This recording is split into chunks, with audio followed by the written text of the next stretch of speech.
Hi friends, ഏവർക്കും xylem P S സിയുടെ YouTube current affairs സെഷനിലേക്ക് ഹൃദ്യമായ ഹാർദമായ സ്വാഗതം.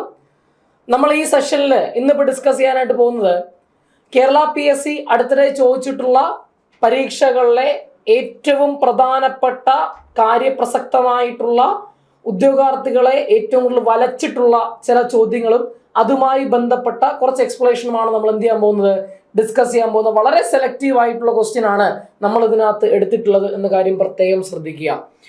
നോക്കാം, നമുക്ക് അതിനകത്ത് ആദ്യം നമ്മൾ പരിശോധിക്കാൻ പോകുന്നത് 5-ാം തീയതി ജൂലൈ മാസം 5-ാം തീയതി 2025 ജൂലൈ മാസം 5-ാം തീയതി നടന്നിട്ടുള്ള നമ്മുടെ ക്ലർക്ക് പരീക്ഷ.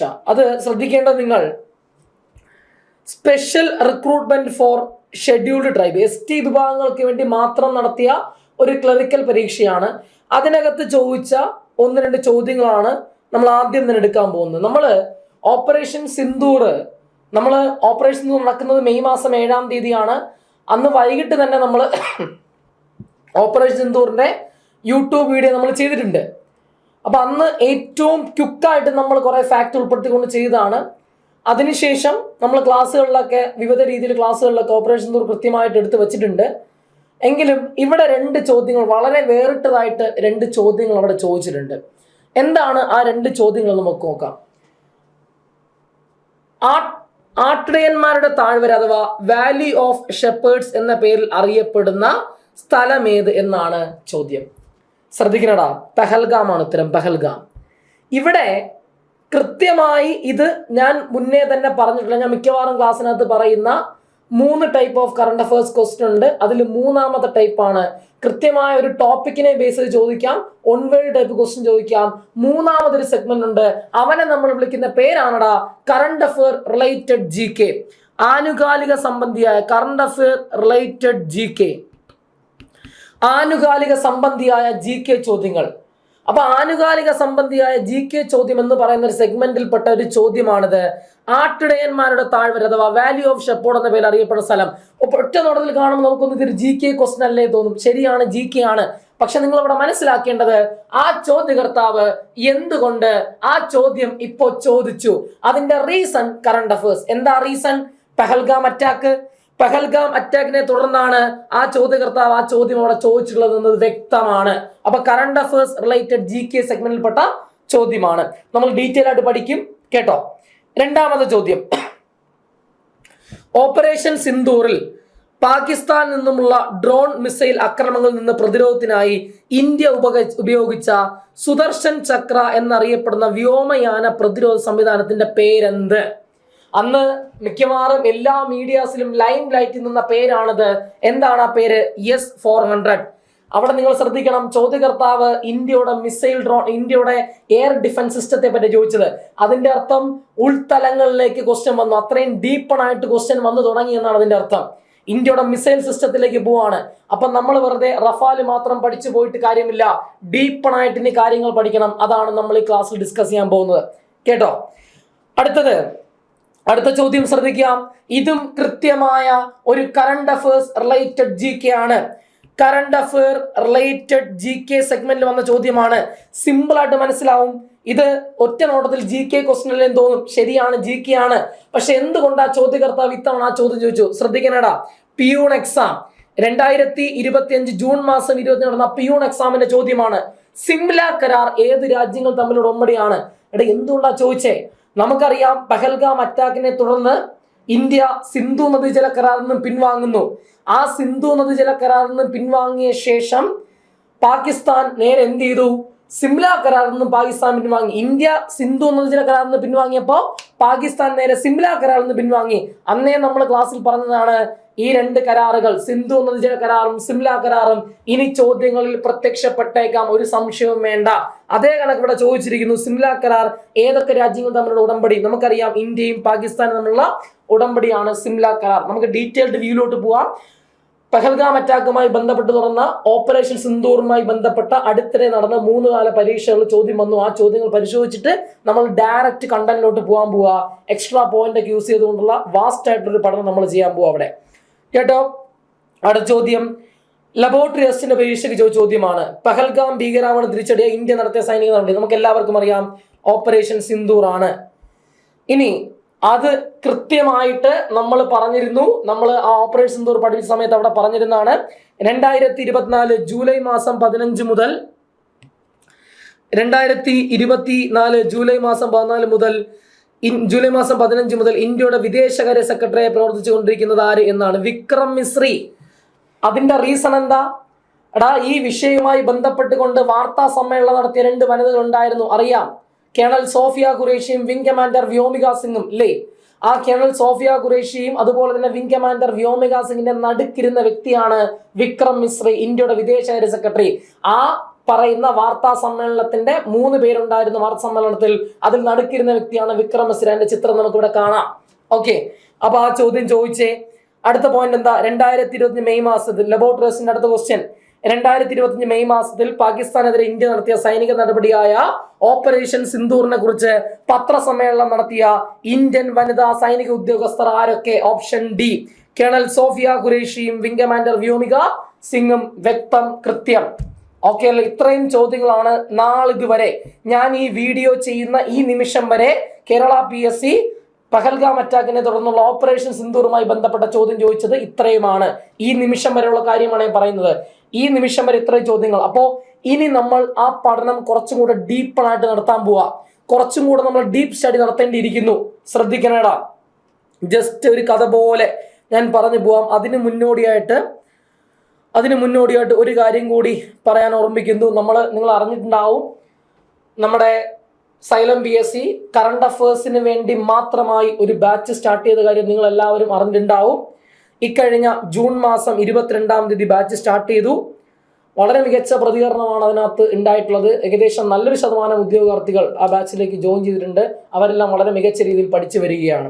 ഓക്കെ, അപ്പൊ അത് ഞാൻ ജസ്റ്റ് ഒന്ന് പറഞ്ഞു. അറിയാത്തവർക്ക് ആരെങ്കിലും ഉണ്ടെങ്കിൽ അവർക്ക് വേണ്ടിയിട്ട് പറഞ്ഞതേ ഉള്ളൂ. ബാച്ച് ജൂൺ 22 സ്റ്റാർട്ട് ചെയ്ത് കഴിഞ്ഞു.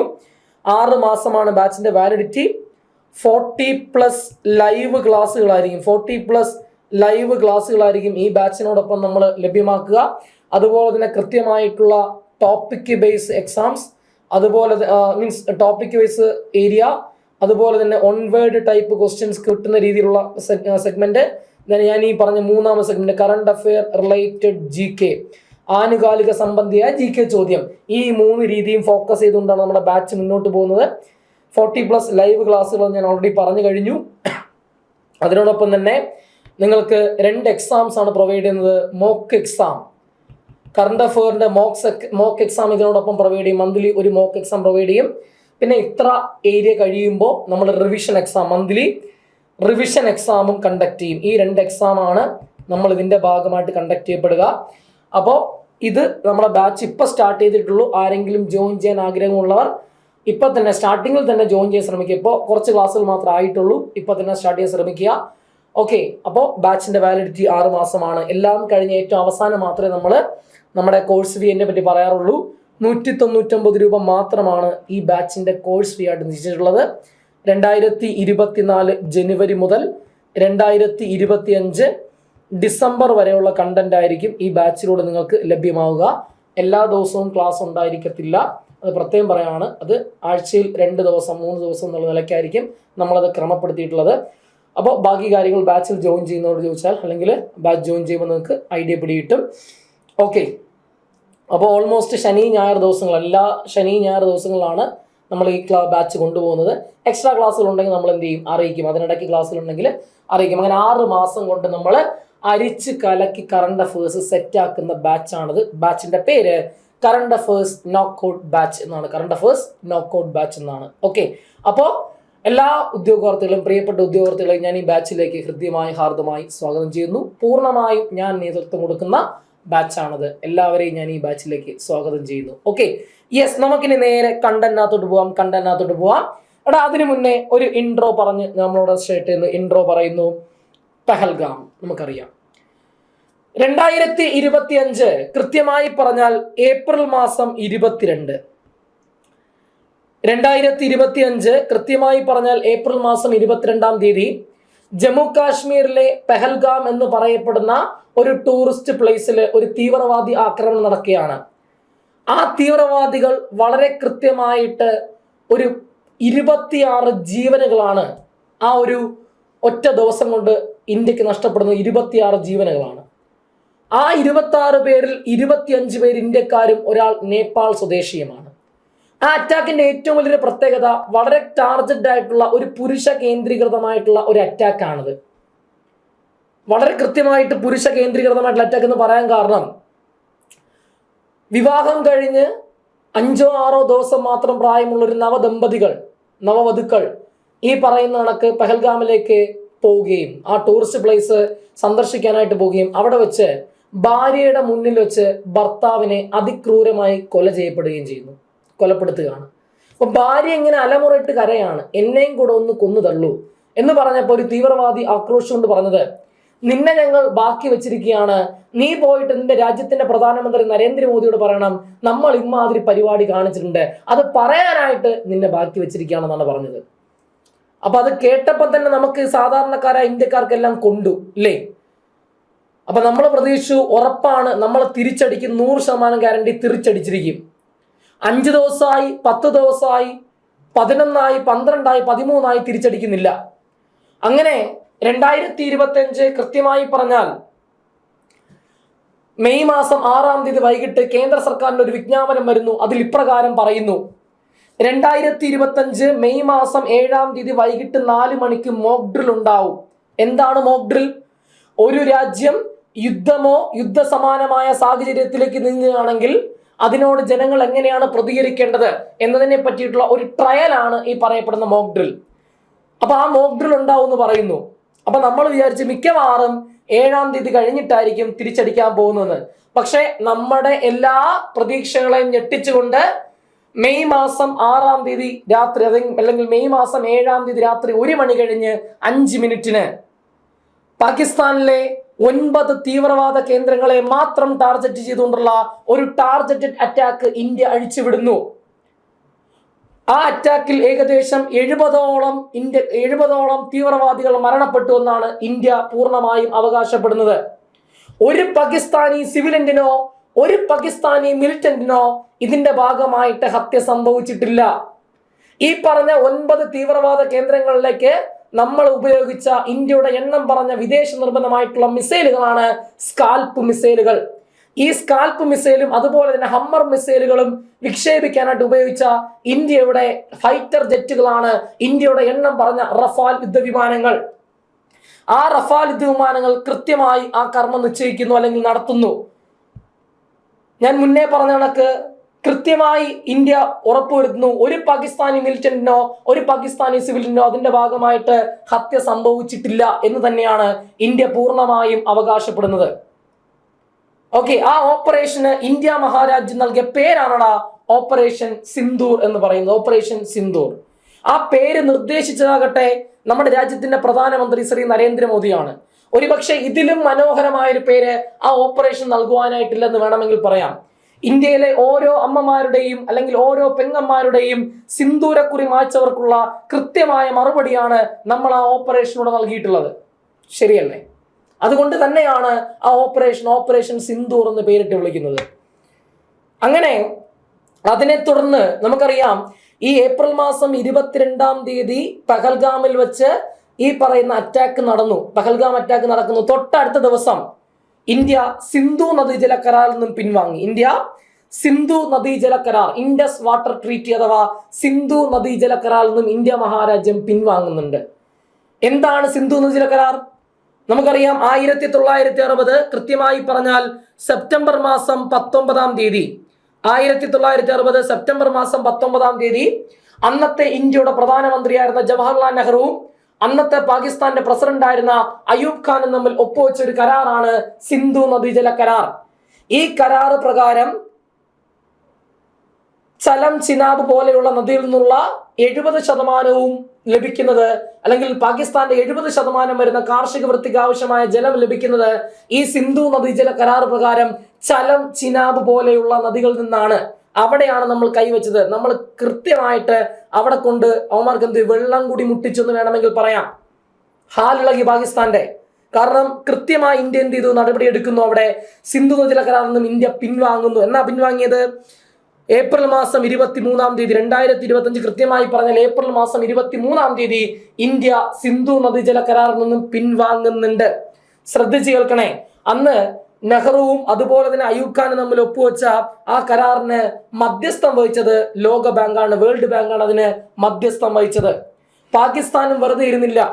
നിങ്ങൾ സിന്ധു നദീജല കരാറിൽ നിന്ന് പിൻവാങ്ങിയെങ്കിൽ എന്നാ പിന്നെ ഞങ്ങൾ സിംല കരാറിൽ നിന്ന് പിൻവാങ്ങുന്നു പ്രഖ്യാപിച്ചുകൊണ്ട് 1972 ജൂലൈ മാസം 2-ാം തീയതി ഇന്ദിരാഗാന്ധി, ഇന്ത്യൻ പ്രധാനമന്ത്രിയായിരുന്ന ഇന്ദിരാഗാന്ധിയും അതുപോലെ തന്നെ പാകിസ്ഥാന്റെ പ്രസിഡന്റ് ആയിരുന്ന സുൽഫിക്കർ അലി ഭൂട്ടോയും ചേർന്ന് ഒപ്പുവെച്ച സിംല കരാർ, 1971 ഇന്ത്യ പാകിസ്ഥാൻ യുദ്ധത്തിന് ശേഷം ചേർന്ന സിംല കരാർ, 1971 ഇന്ത്യ പാകിസ്ഥാൻ യുദ്ധാനന്തരം നടത്തിയ ആ സിംല കരാറിൽ നിന്നും പാകിസ്ഥാൻ എന്ത് ചെയ്യുന്നുണ്ട്? പിൻവലിയുന്നുണ്ട്.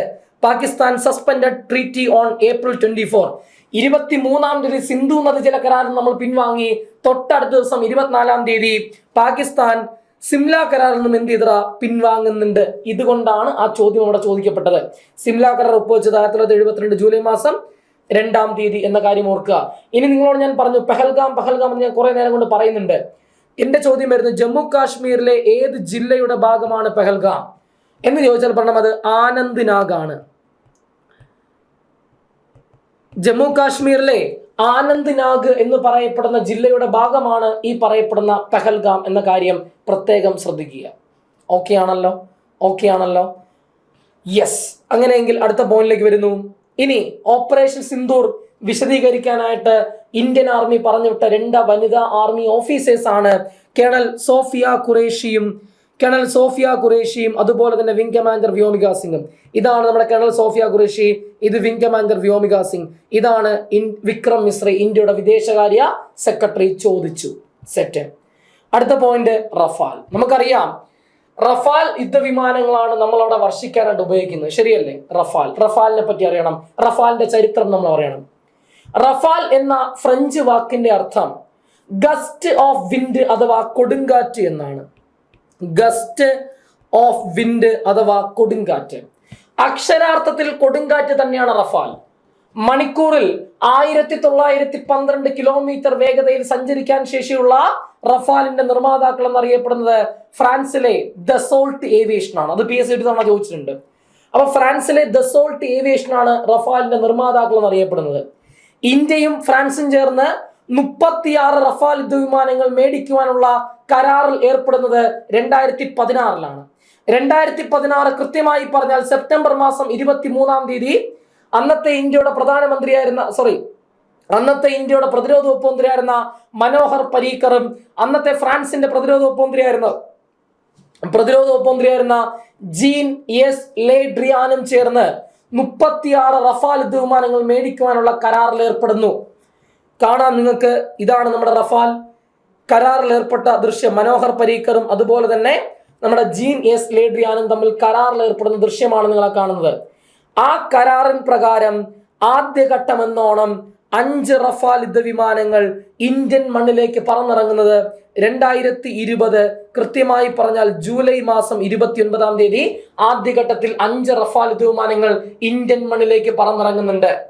ഹരിയാനയിലെ അംബാല വ്യോമത്താവളത്തെ ലക്ഷ്യമാക്കിക്കൊണ്ട് ഫ്രാൻസിൽ നിന്നും കുതിച്ചുയർന്ന ആ റഫാലുകൾക്ക് അകമ്പടി സേവിക്കുന്നാകട്ടെ ഇന്ത്യയുടെ എണ്ണം പറഞ്ഞ സുഖോയ് യുദ്ധവിമാനങ്ങളാണ്. അതായത് 5 വിമാനങ്ങളാണല്ലോ, റഫാലുകളാണല്ലോ വരുന്നത്. ഇതിന് കൊടുക്കുന്ന എൻട്രി എന്ന് പറയുന്നൊരു ഗ്യാരണ്ടീഡ് ഗൂസ്ബം എൻട്രിയാണ്. അമ്മാതിരി ആഘോഷിച്ചു അന്ന് മീഡിയ. അതായത് ആ എൻട്രി എന്ന് പറയുന്നത് നോക്കി, ഫ്രണ്ടിൽ 1, സൈഡിൽ 2, അതിന്റെ സൈഡിൽ 2, മൊത്തത്തിൽ 5 ഈ ഈ അകമ്പടി സേവിക്കുന്ന 2 വിമാനങ്ങളാണ് Sukhoi 30 MKI fighter ജെറ്റുകൾ.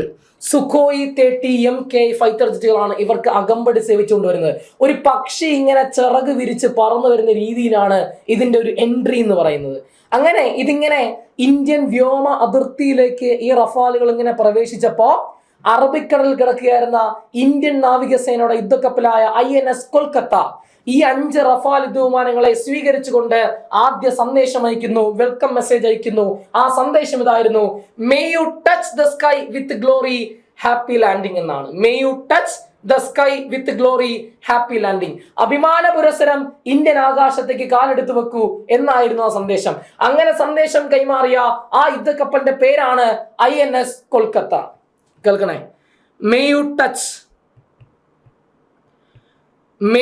Touch the sky with glory happy landing.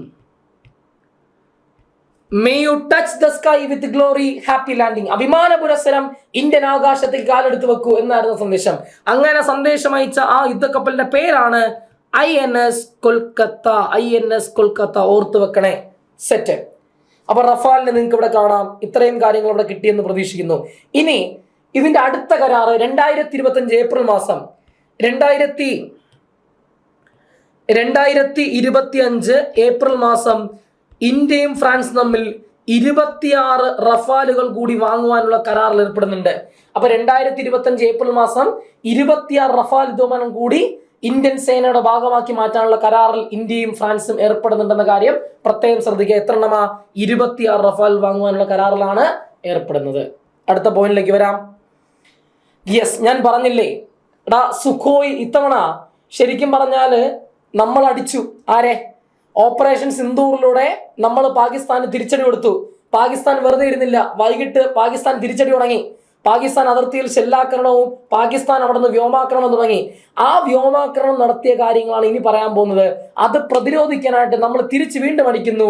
ആദ്യം പോയത് റഫാലുകളാണെങ്കിൽ അതിനുശേഷം റഫാലിന് സപ്പോർട്ടുമായിട്ട് തിരിച്ചു പോകുന്നത് സുഖോയി ആണ്. Sukhoi 30 MKI fighter ജെറ്റുകൾ.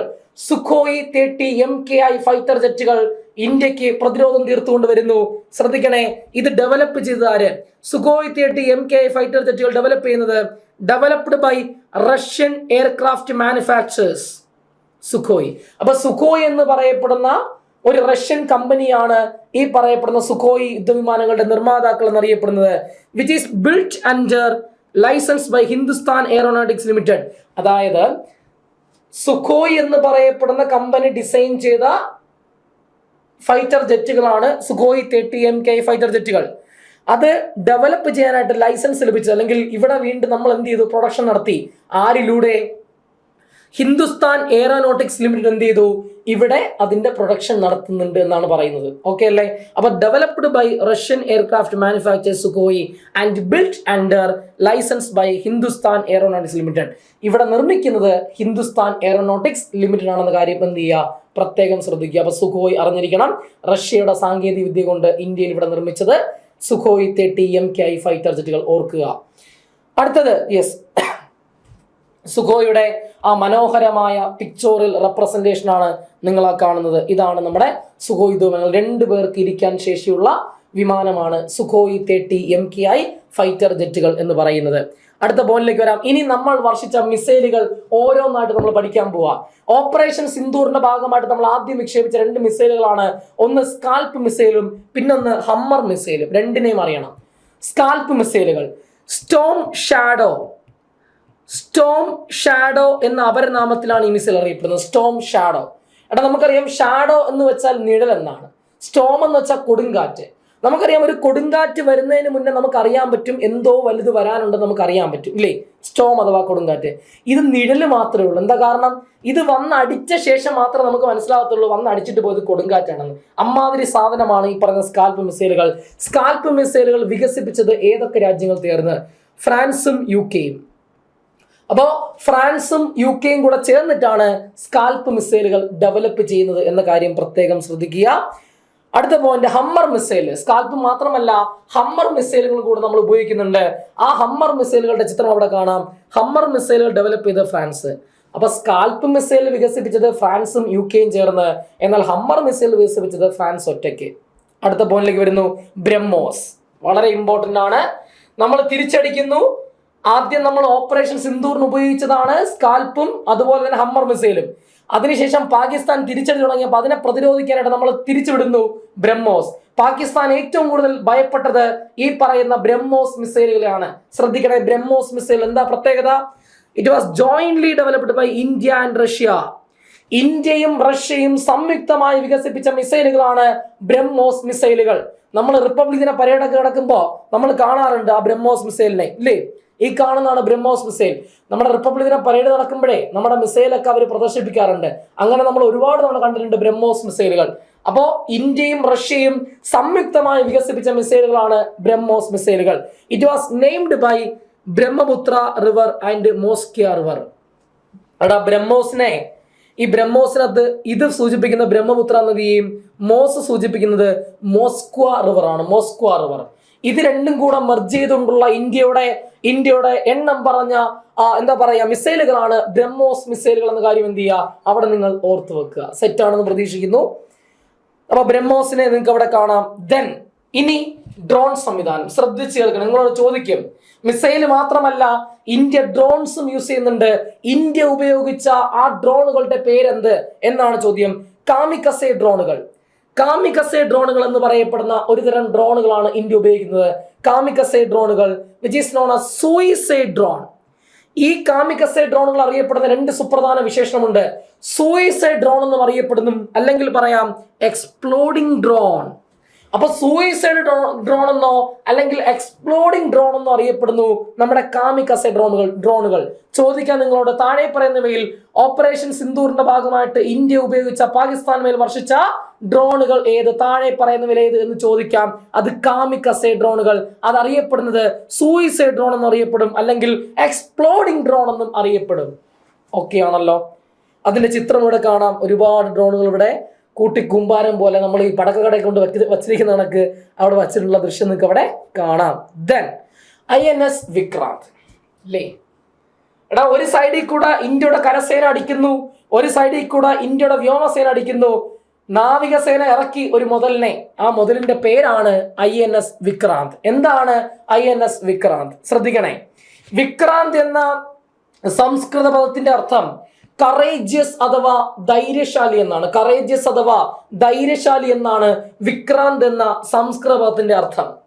ഇന്ത്യ തദ്ദേശീയമായി നിർമ്മിച്ച ആദ്യ വിമാനവാഹിനി കപ്പലിന്റെ പേരാണ് INS വിക്രാന്ത്. ഇന്ത്യ തദ്ദേശീയമായി നിർമ്മിച്ച ആദ്യ വിമാനവാഹിനി കപ്പലിന്റെ പേരാണ് INS വിക്രാന്ത്. നമുക്കേ ഇന്ത്യയുടെ ആദ്യ ഒരു വിമാനവാഹിനി കപ്പൽ ഉണ്ടായിരുന്നു. 1960കളിൽ നമ്മളൊരു സെക്കൻഡ് ഹാൻഡ് വിമാനവാഹിനി വാങ്ങിച്ച് അതിനെ സെറ്റ് ചെയ്ത് നമ്മൾ എടുത്തു. അതിന്റെ പേര് INS വിക്രാന്ത് എന്നായിരുന്നു. അത് പോയി. ഇത് ഇന്ത്യയുടെ ഇന്ത്യ സ്വന്തമായിട്ട് നിർമ്മിച്ചത് ഇന്ത്യയുടെ 4ാമത്തെ വിമാനവാഹിനി കപ്പലാണ്. അപ്പൊ ആദ്യ വിമാനവാഹിനി കപ്പലായ INS വിക്രാന്തിന്റെ നാമധേയമാണ്, അതിന്റെ സ്മരണാർത്ഥമാണ് ഇന്ത്യയുടെ ഈ തദ്ദേശീയമായി നിർമ്മിച്ച വിമാനവാഹിനി കപ്പലിന് ഈ INS വിക്രാന്ത് എന്ന പേര് നൽകുവാനുണ്ടായ സാഹചര്യം എന്ന് പറയുന്നത്. അപ്പൊ അതിനോടുള്ള സ്മരണാർത്ഥമാണ് ഇതിന് ആ പേര് ഇട്ടത്. ഇനി നിർമ്മിച്ചത് എവിടെ എന്ന് ചോദിച്ചപ്പോൾ എവിടെയാ? കൊച്ചിൻ ഷിപ്പ്യാർഡിലാണ്. അപ്പൊ INS വിക്രാന്ത് നിർമ്മിച്ചത് എവിടെ എന്ന് ചോദിച്ചപ്പോൾ എവിടെയാടാ? അത് കൊച്ചിൻ ഷിപ്പ്യാർഡിലാണ്. അതിന്റെ മോട്ടോ ഭയങ്കര രസമാണ്. അതിന്റെ മോട്ടോ അല്ലെങ്കിൽ ആപ്തവാക്യം എന്ന് പറയുന്നത് ഗൂസ്ബം മോട്ടോയാണ്. എന്താ motto? I defeat those who dare to challenge me. എന്നെ വെല്ലുവിളിക്കുന്നവരെ ഞാൻ എന്ത് ചെയ്യും? പരാജയപ്പെടുത്തുമെന്നാണ്. I defeat those who dare to challenge me എന്നാണ് ആ ഒരു INS വിക്രാന്തിന്റെ മോട്ടോ അല്ലെങ്കിൽ ആപ്തവാക്യം എന്ന് പറയുന്നത്. ഇനി INS വിക്രാന്ത് കമ്മീഷൻ ചെയ്തു എന്ന് ചോദിച്ചു കഴിഞ്ഞാൽ അത് 2022 കൃത്യമായി പറഞ്ഞാൽ സെപ്റ്റംബർ മാസം 2-ാം തീയതി നമ്മുടെ രാജ്യത്തിന്റെ പ്രധാനമന്ത്രി ശ്രീ നരേന്ദ്രമോദിയാണ് INS വിക്രാന്ത് കമ്മീഷൻ ചെയ്യുന്നത്. കാണുക, ഇതാണ് നമ്മുടെ INS വിക്രാന്ത്. കേൾക്കണേ, ഇവിടെ INS വിക്രാന്തിന്റെ ആകെ നീളം എത്രയാണ് എന്ന് ചോദിച്ചു കഴിഞ്ഞാൽ 262 മീറ്റർ. ആകെ ഉയരം എത്ര എന്ന് ചോദിച്ചു കഴിഞ്ഞാൽ അത് 59 മീറ്റർ. വീതി എത്ര എന്ന് ചോദിച്ചു, വിട്ട് എത്ര എന്ന് ചോദിച്ചു കഴിഞ്ഞാൽ അത് 62 മീറ്ററുമാണ്. ഏകദേശം 36 യുദ്ധവിമാനങ്ങളെ വഹിക്കാൻ ശേഷിയുണ്ട് ഈ പറയപ്പെടുന്ന INS വിക്രാന്തിന്. ക്ലിയർ ആണെന്ന് പ്രതീക്ഷിക്കുന്നു. അടുത്തിലോട്ട് പോവാം. ഇനിയാണ് നമ്മൾ ആ പറഞ്ഞ പോയിന്റിലേക്ക് വരുന്നത്. നമ്മൾ ക്വസ്റ്റ്യനിൽ പറഞ്ഞ സുദർശന ചക്രത്തിലേക്ക് അല്ലെങ്കിൽ സുദർശനത്തിലേക്ക് നമ്മൾ വരുന്നത്. സുദർശൻ കേട്ടോ. S-400 ഇന്ത്യയുടെ വ്യോമ പ്രതിരോധ സംവിധാനം. ശ്രദ്ധിക്കണേ, നമ്മൾ ഇവിടെ നിന്ന് മിസൈൽ വിടുന്ന കണക്ക് അവിടെ നിന്ന് പാകിസ്ഥാൻ ഇങ്ങോട്ട് മിസൈൽ വിടുന്നുണ്ട്, ശരിയല്ലേ? എന്നാൽ പാകിസ്ഥാൻ വിട്ട മിസൈലുകളൊക്കെ നമ്മൾ വളരെ കൃത്യമായി നമ്മുടെ പ്രതിരോധം തീർത്തു. അങ്ങനെ പ്രതിരോധം തീർക്കാൻ നമ്മൾ മുൻപന്തിയിൽ നിർത്തിയ അണ്ണന്മാരാണ് ഈ പറയുന്ന S-400 എന്ന കാര്യം ഓർക്കുക. നോക്കണേ, ഇന്ത്യയുടെ വ്യോമ പ്രതിരോധ സംവിധാനം അഥവാ the air defence system of India അതാണ് സുദർശൻ, അതാണ് S-400 എന്നറിയപ്പെടുന്നത്. Which is a surface to air missile system. Surface to air missile അല്ലേ, സർഫസിൽ നിന്ന് വ്യോമസേന അല്ലെങ്കിൽ വായുവിലേക്ക് ഉയർത്താൻ കഴിയുന്ന രീതിയിലുള്ള സർഫസ് ടു എയർ മിസൈലുകളാണ് ഈ പറയുന്ന S-400 അഥവാ സുദർശനം എന്നറിയപ്പെടുന്നത്. ഇത് നിർമ്മിച്ചതാരെന്ന് വെച്ചാൽ അത് റഷ്യയാണ്. റഷ്യൻ നിർമ്മിതമായിട്ടുള്ള എയർ ഡിഫൻസ് സിസ്റ്റമാണ് S-400 എന്ന് പറയുന്നത്. അതിന്റെ ഓപ്പറേഷണൽ റേഞ്ച് എത്ര എന്ന് ചോദിച്ചു കഴിഞ്ഞാൽ 400 കിലോമീറ്റർ ആണ്. 400 കിലോമീറ്ററിന് മുന്നേ തന്നെ, അതായത് പാകിസ്ഥാൻ അവിടെ നിന്ന് ഒരു മിസൈൽ തൊടുത്തു വിട്ട് കഴിഞ്ഞാൽ ഇവിടെ നിന്ന് നമ്മളത് കൃത്യമായിട്ട് ഐഡന്റിഫൈ ചെയ്ത് ട്രാക്ക് ചെയ്ത് 400 കിലോമീറ്ററിന് അവിടെ വെച്ച് തന്നെ നമുക്ക് എന്ത് ചെയ്യാൻ പറ്റും, അതിനെ ബ്ലോക്ക് ചെയ്യാനായിട്ട് പറ്റും. അതാണ് ഈ പറയുന്ന S-400 പ്രത്യേകത എന്ന് പറയുന്നത്. അപ്പൊ ഇന്ത്യയുടെ വ്യോമ പ്രതിരോധ സംവിധാനം surface to air missile system Sudarshanam എന്നറിയപ്പെടുന്നു. നിർമ്മിച്ചതാകട്ടെ റഷ്യയാണ്. Operational range 400 kilometre. ഓർക്കുക, ആ സുദർശനത്തിന്റെ പിക്ചോറിയൽ റെപ്രസെന്റേഷൻ ആണ് നിങ്ങളെ കാണുന്നത്. ഓക്കെ അല്ലേ? ഇതാണ് നമ്മളെ ശരിക്കും പറഞ്ഞാൽ നമ്മളെ പ്രൊട്ടക്ട് ചെയ്ത്, ഒരു കവചം പോലെ നമ്മളെ പ്രൊട്ടക്ട് ചെയ്ത് ഈ പറയുന്ന S-400 എന്ന സുദർശനമാണ്. സെറ്റാണെന്ന് പ്രതീക്ഷിക്കുന്നു. ദെൻ അടുത്ത് നമ്മൾ സുദർശനം മാത്രമേ നിങ്ങൾ കേട്ടിട്ടുള്ളൂ. പക്ഷെ മാത്രമല്ല ആകാശ് തീർ, ഇനിയും 2 ആളുണ്ട്. അതിലൊന്നാണ് ആകാശ് തീർ. മൊത്തം 3 പേരാണ് ആകാശ് തീർ. നമ്മൾ ഒന്ന് പറഞ്ഞു, S-400 പറഞ്ഞു. അടുത്തത് അതേ കണക്ക് ഒരു എയർ ഡിഫൻസ് സിസ്റ്റം ആണ് ആകാശ് തീർ. എന്താണ് ആകാശ് തീർ? India's indigenous air defending control and reporting system. S-400 റഷ്യയുടെ ആണേ, എന്നാൽ ഇന്ത്യ തദ്ദേശീയമായി വികസിപ്പിച്ച വ്യോമ പ്രതിരോധ സംവിധാനത്തിന്റെ പേരാണ് ആകാശ് തീർ. Developed by Bharat Electronics Limited. അപ്പോൾ നമ്മൾ തദ്ദേശീയമായിട്ട് ഇൻഡിജീനിയസ്ലി അഥവാ നമ്മൾ സ്വന്തമായി നിർമ്മിച്ച ഒരു എയർ ഡിഫൻസ് സിസ്റ്റത്തിന്റെ പേരാണ് ഈ പറയപ്പെടുന്ന ആകാശ് തീർ എന്ന് പറയുന്നത്. ഭാരത് ഇലക്ട്രോണിക്സ് ലിമിറ്റഡ് ആണ് അത് എന്ത് ചെയ്യുന്നത്, നിർമ്മിക്കുന്നതെന്ന കാര്യം ഓർക്കുക. ഈ ആത്മനിർഭർ ഭാരത് നിങ്ങൾ കേട്ടിട്ടുണ്ടാവും ഇല്ലേ? ഇന്ത്യയെ സ്വയം മീൻസ് എന്താ പറയാ, സെൽഫ് സഫിഷ്യന്റ് ആക്കി മാറ്റുക, സ്വന്തം കാലിൽ നിൽക്കാൻ പ്രേരിപ്പിക്കുക എന്ന ലക്ഷ്യത്തോടു കൂടി ഇന്ത്യ എന്ത് ചെയ്യുക, സ്വയം പര്യാപ്തതയിലേക്ക്, ഇന്ത്യയെ സ്വയം പര്യാപ്ത രാജ്യമായി മാറ്റുക എന്ന ലക്ഷ്യത്തോടു കൂടി നരേന്ദ്രമോദി സർക്കാർ ആരംഭിച്ച പരിപാടിയാണ് ആത്മനിർഭർ ഭാരത് അല്ലേ? ആത്മനിർഭർ ഭാരത്. ഈ ആത്മനിർഭർ ഭാരത് ക്യാമ്പയിന്റെ ഭാഗമായിട്ടാണ് പ്രതിരോധ രംഗത്തേക്കും ആത്മനിർഭർ കൊണ്ടുവരുന്നത്. അതിന്റെ ഭാഗമായിട്ടാണ് ഇന്ത്യ പ്രോജക്റ്റ് ആകാശ് തീർ എന്ന് പറയുന്ന ഒരു പ്രോജക്റ്റ് ആരംഭിക്കുന്നു. പ്രോജക്റ്റ് ആകാശ് തീർ. ഇതിന്റെ ഭാഗമായിട്ട് 2023 മാർച്ച് മാസം 29-ാം തീയതി നമ്മുടെ DRDO ഭാരത് ഇലക്ട്രോണിക്സ് ലിമിറ്റഡുമായിട്ട് ചേർന്ന് ഒരു കരാറിൽ ഏർപ്പെടുന്നു. ആ കരാർ പ്രകാരം 2027 ഏപ്രിൽ മാസത്തോടു കൂടി 455 ആകാശ് തീർ ഡിഫൻസ് സിസ്റ്റം, ആകാശ് തീർ ഇന്ത്യൻ ഡിഫൻസ് സിസ്റ്റത്തിന്റെ ഭാഗമായി മാറും എന്നാണ് കരുതുന്നത് 2027 കൂടി. ഇപ്പം ഏകദേശം 107ഓളം യൂണിറ്റുകൾ ഇതിനോടകം തന്നെ അവർ എന്ത് ചെയ്തിട്ടുണ്ട്, ആകാശ് തീർ 107ഓളം യൂണിറ്റുകൾ ഇപ്പോൾ ഇന്ത്യയുടെ ഡിഫൻസ് മെക്കാനിസത്തിന്റെ ഭാഗമായിട്ട് ഉണ്ട്. ഓക്കെ, അപ്പൊ ഏപ്രിൽ 2027 കൂടി ഇത് എത്രയായി മാറും, 455 യൂണിറ്റുകൾ അവർ നിർമ്മിച്ച് നൽകുമെന്നാണ് കരാറ്. ഓക്കെ, ആ കരാറിൽ ഏർപ്പെട്ടതെന്ന 2023 മാർച്ച് മാസം 29 കരാറിൽ ഏർപ്പെട്ടത് ആരോടാ, അത് ഭാരത് ഇലക്ട്രോണിക്സ് ലിമിറ്റഡിനോട്. സെറ്റാണെന്ന് പ്രതീക്ഷിക്കുന്നു. ആകാശ് തീറിന്റെ ചിത്രമാണ് നിങ്ങൾ ആ കാണുന്നത്. അടുത്തിലോട്ട് പോവാം. ഇനി പറയുന്നു ബറാക്ക് 8 മിസൈൽ സിസ്റ്റം.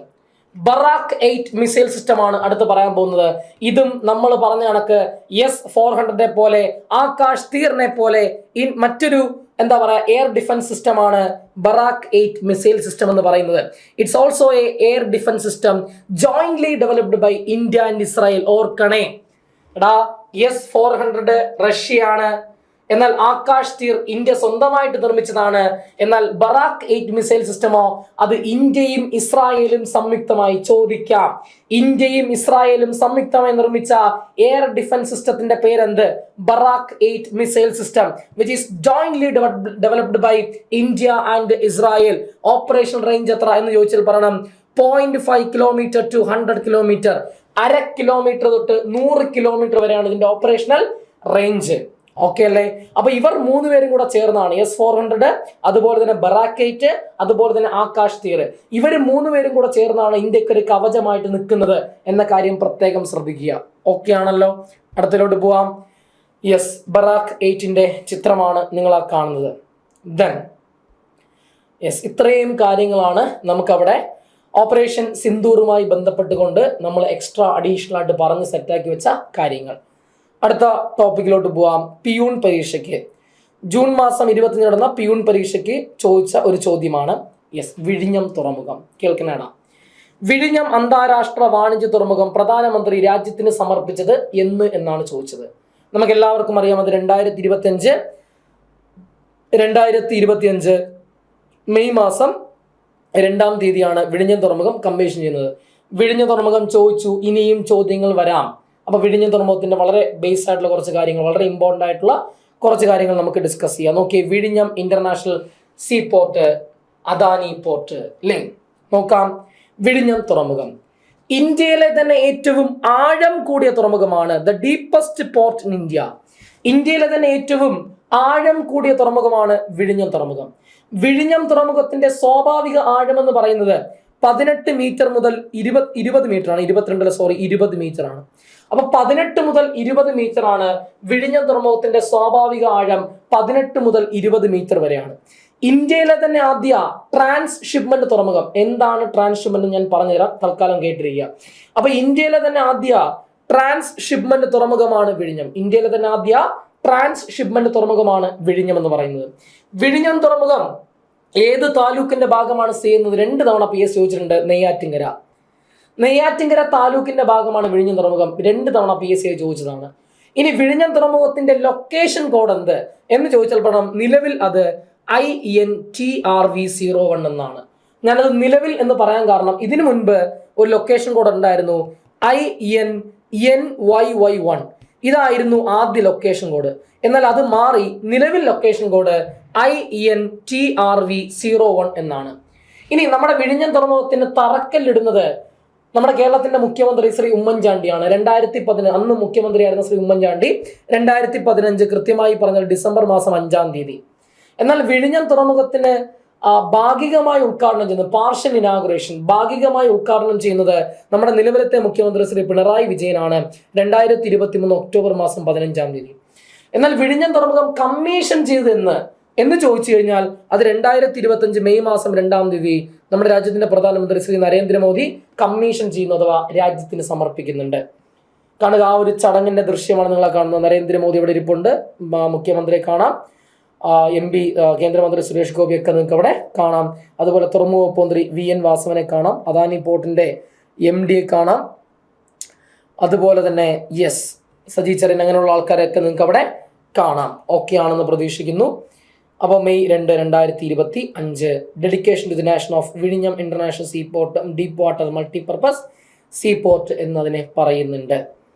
നോക്കിയേ, ഈ വിഴിഞ്ഞം തുറമുഖത്ത് ആദ്യമായിട്ട് ഒരു കപ്പലെത്തുന്നു. ആ കപ്പലിന്റെ പേരാണ് ഷെൻഹുവ 15. അപ്പൊ വിഴിഞ്ഞം തുറമുഖത്ത് ആദ്യം എത്തിയ കപ്പലിന്റെ പേരാണ് ഷെൻഹുവ 15. അത് ചൈന എന്നാ വരുന്നത്. രണ്ടാമതും ഒരു കപ്പൽ വരുന്നുണ്ട്. ആ കപ്പലിന്റെ പേര് ഷെൻഹുവ 29 എന്നാണ്. അതും ചൈന എന്നാ വരുന്നത്.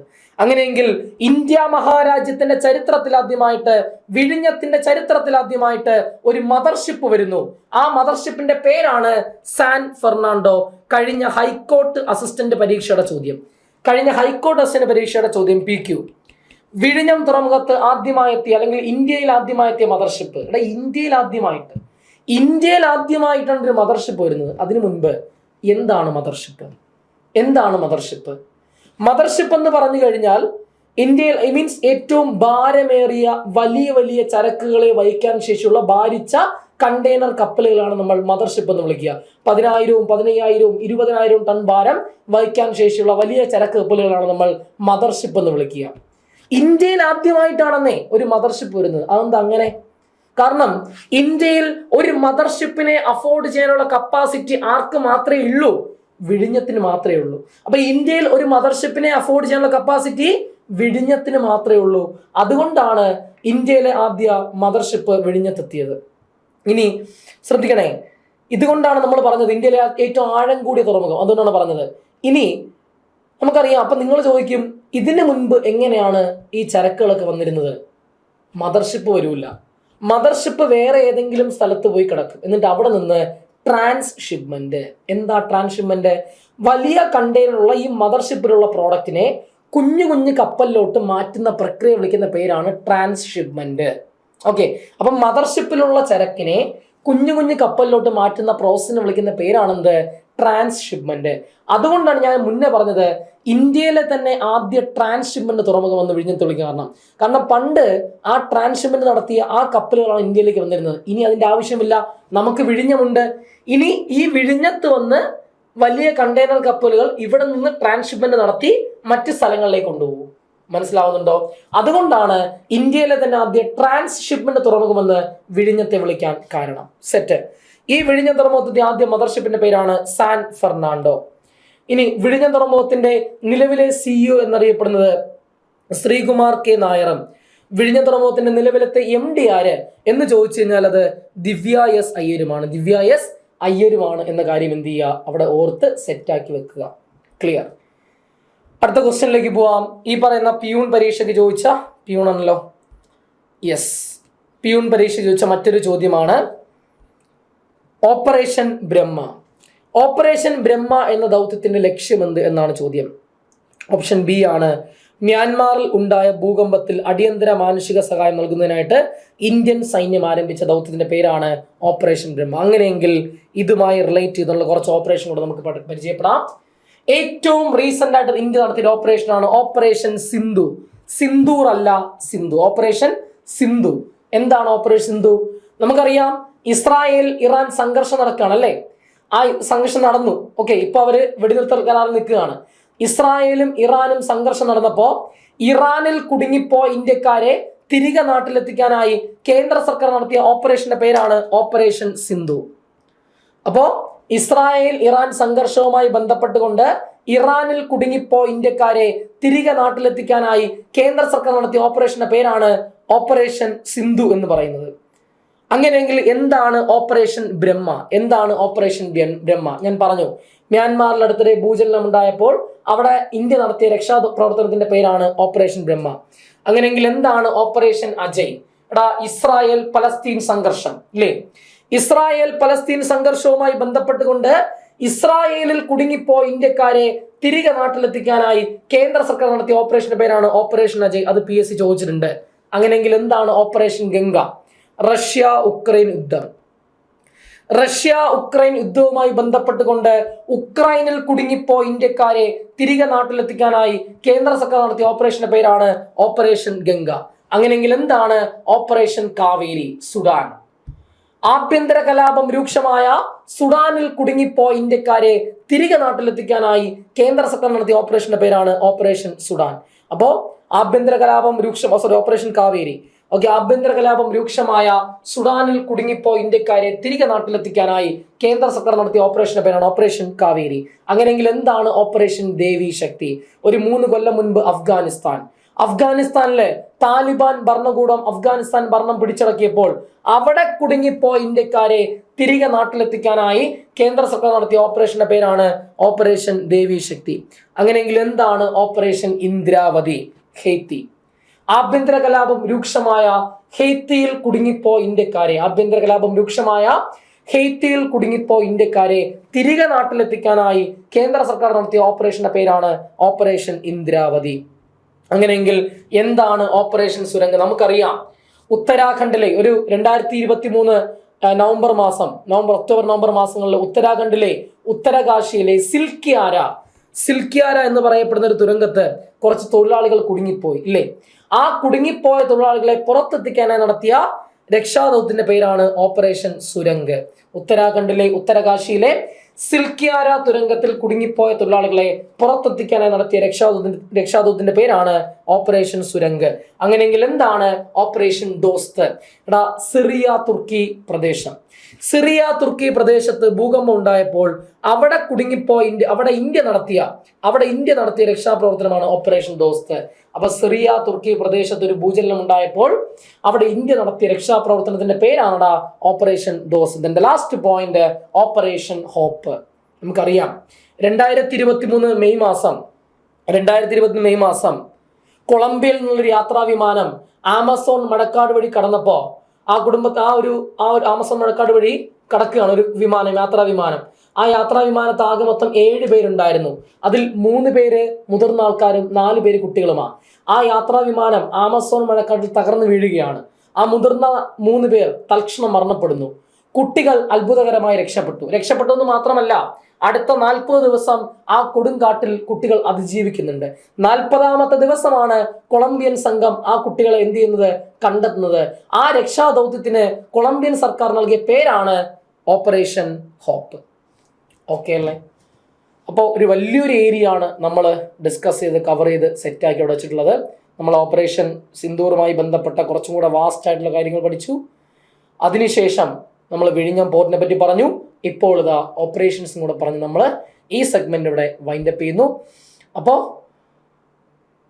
അപ്പോൾ മറ്റൊരു മികച്ച കണ്ടന്റുമായി കണ്ടുമുട്ടാം എന്ന് മാത്രം പറഞ്ഞുകൊണ്ട് ഞാൻ എൻ്റെ സെഷൻ ഇവിടെ വൈൻഡപ്പ് ചെയ്യുന്നു. Thank you very much.